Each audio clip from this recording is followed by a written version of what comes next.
नमः सिद्धेभ्यः। अहिंसा परमो धर्म की। आचार्य गुरुवर श्री कुंद कुंद भगवान की। एक व्यक्ति कई महीनों से रोगग्रस्त हो करके अपनी सावधानी, अपनी चर्या, भोजन पानी इत्यादि और जो कुछ भी है वो भूल चुका है।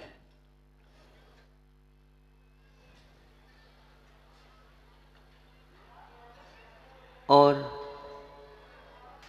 जब उसकी उम्र पूर्ण हो जाती है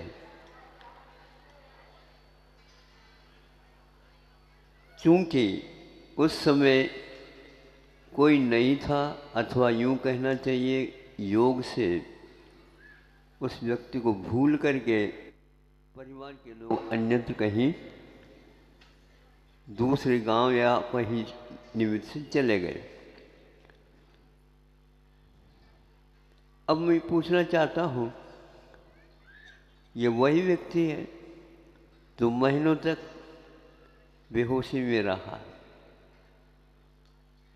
किंतु एक दिन नहीं हुआ उसके मरण के उपरांत शरीर से बदबू आने लगे। पूछना चाहता हूँ, ये बदबू क्यों आ गई,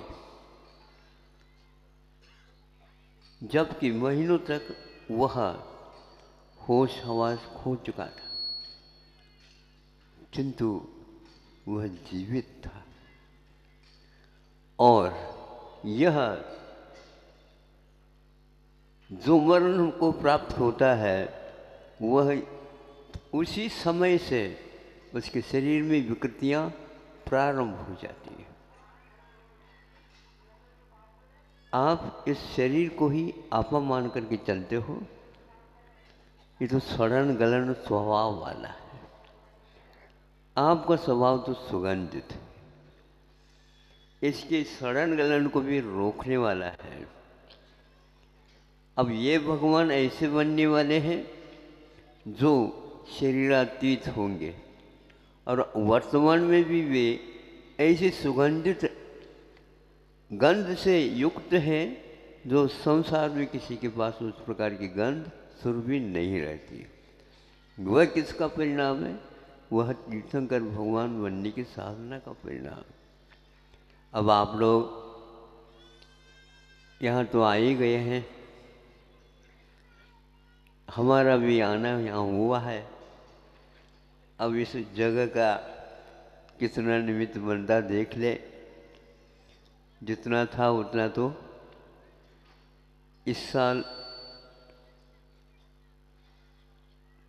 दिवाली के दूसरे दिन से ही विहार हुआ है, और 10-12 दिन में 13 दिन में यहाँ पर आना हुआ है। दो दिन नगर में इसी कार्यक्रम के असली वो तो आ तो गए, लेकिन लास्ट में आ गए ना। अंतिम मतलब 2 दूज के दिन चले थे और यहाँ पर आ गए। ये एक प्रथम अवसर पहले भी था, लेकिन बहुत दुर्लभ होता है। यहाँ का लोगों का वह निमित्त था, और समय भी इस प्रकार का मुहूर्त निकला जो इस प्रकार विहार में निमित्त बना। अब आप लोग इस कार्यक्रम को बहुत ही उत्साह के साथ, रुचि के साथ, कल पात्रों का चयन हुआ था और व्यवस्थित होकर के ये लोग आए हैं। अब अपना कार्यक्रम मुहूर्त के अनुसार और अनुशासन सहित ब्रह्मचर्य जैसे कहते हैं उसके अनुसार आप लोगों को ये कार्य संपन्न करना है। अहिंसा परमो धर्म।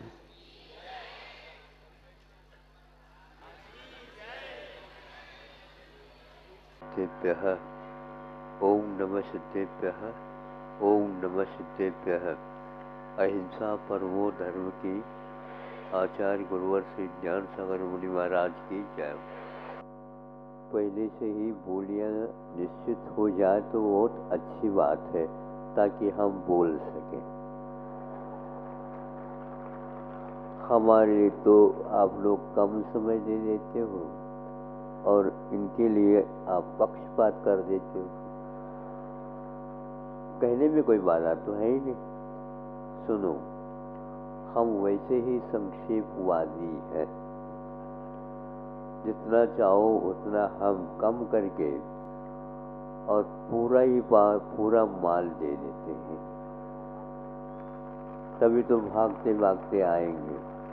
कोई समय से ज़्यादा थोड़ी होता है। कम समय में भी हम बहुत कुछ उसका सार भाग को स्वीकार कर सकते हैं। एक बगीचा है और उसमें कई प्रकार के तरह तरह के पौधे लगाए गए हैं। तो कोई कली के रूप में है, कोई खिला हुआ है और कोई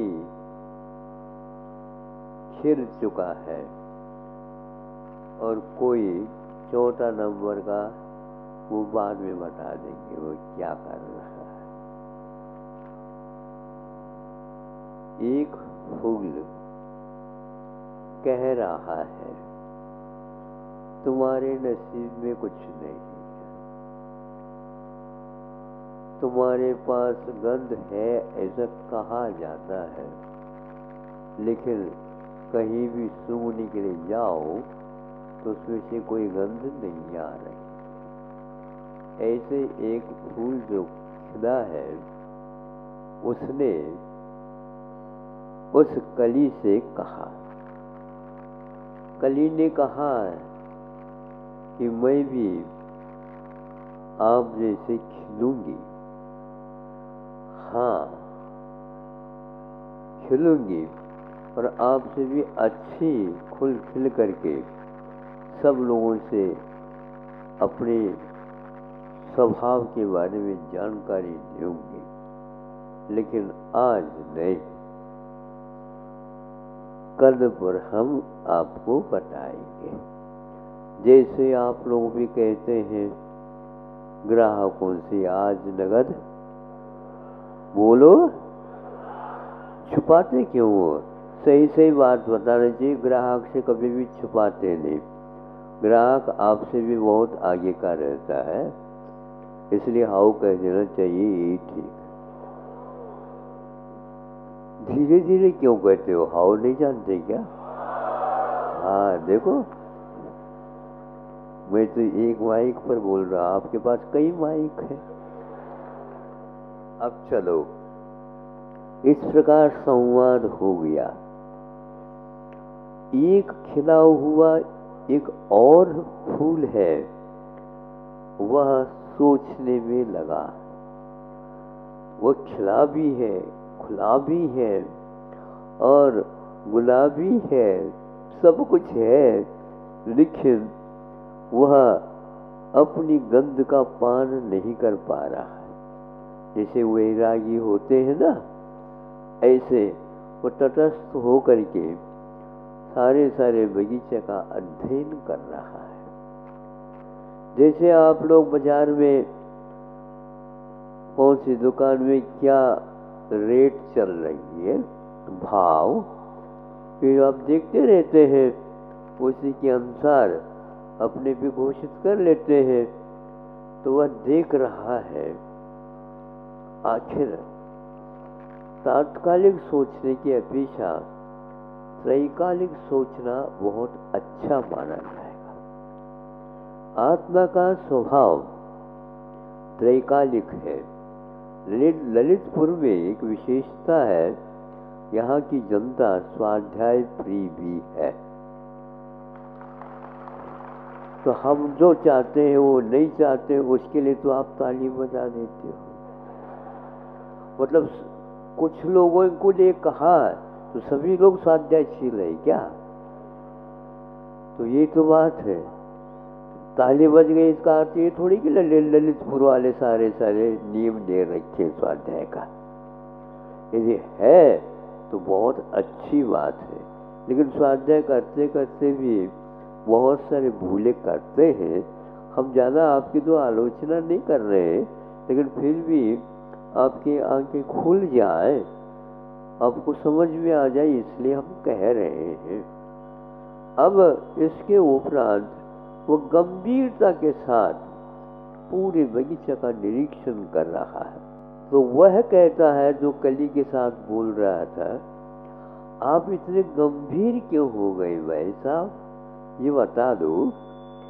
कि जैसे कली ने भी उत्तर दे दिया, आप भी हमारा समर्थन कर लेते, कितने अच्छे आप खुले हो, खिले हो, महक जो है उठ रही है, आप भी थोड़ा सा विज्ञापन का पक्ष रखो करो, ताकि विज्ञापन से एक विशेष रूप से लाभ यह है, माल कैसा भी हो बहुत जल्दी बोलो बिक जाता है।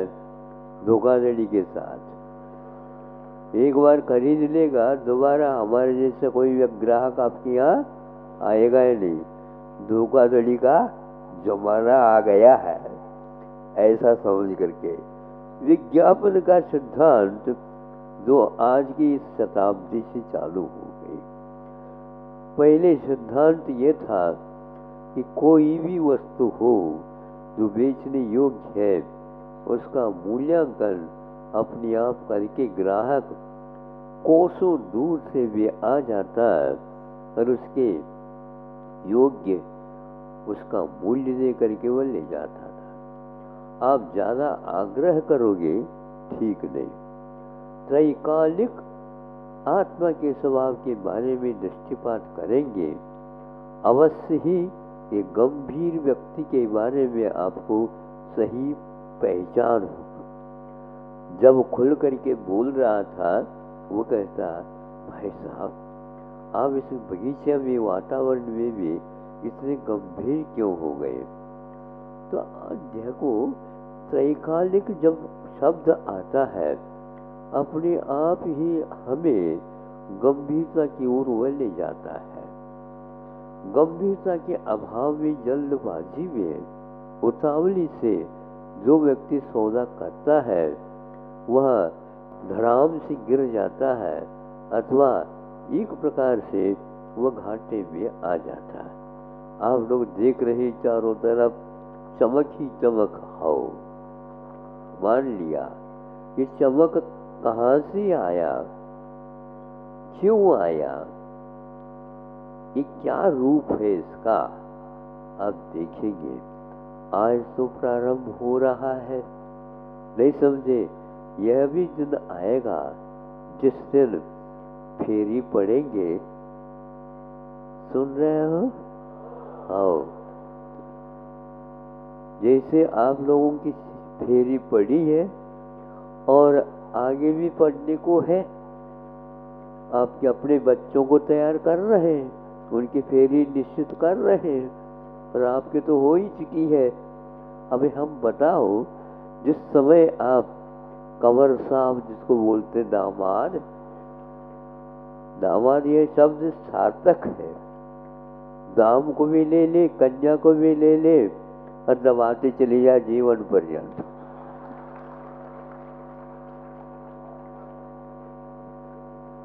हमारे बात का आप लोग समर्थन कर रहे हैं ऐसा लगता है। आओ के साथ ताली बजा तो और अच्छो है।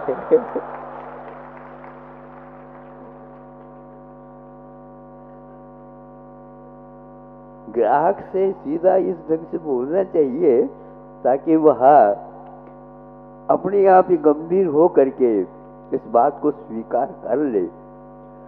बोलता है, मैं गंभीर हो रहा हूँ, ये होने के लिए बाध्य हो रहा हूँ मैं, क्योंकि लोग जो है ना गंभीरता के बारे में अध्ययन करते ही नहीं।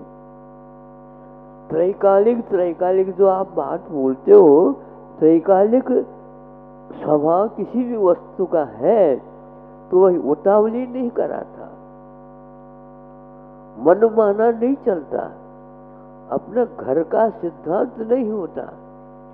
सिद्धांत तो सिद्धांत होता है, और वह स्वभाव की ओर आपको उन्मुख कर देता है। ये बात अलग है कि वर्तमान में जो साइज है उसके, साइज का मतलब मेरा पर्याय से है, और साइज को लेकर के लट्टू हो जाता संसारी प्राणी, और जल्दी जल्दी शादी के लिए हाउ कह देता है।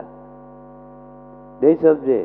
हाउ कह न करके माँ के पक्ष के माध्यम से या और मित्र के पक्ष के माध्यम से या और किसी पक्ष के माध्यम से है हाउ कहलवाता है।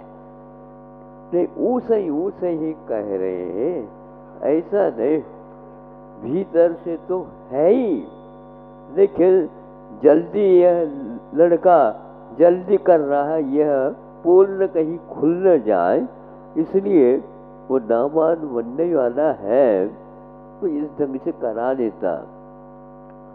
और कुछ घंटों के बाद अपने आप ही मालूम पड़ जाता है, तो बेटा बैठ जाओ दुकान में और हम थोड़ी से उधर जा करके आते हैं। कहाँ? एक आध हफ्ते के लिए बहुत अनिवार्य कार्य आ गया है। फिर हमारा क्या होगा? हमारा क्या, आपको तो फेरी पड़ गई। और दूसरे जो है बच्चा है उसकी भी तो चिंता है हमें, तुम्हें क्या चिंता?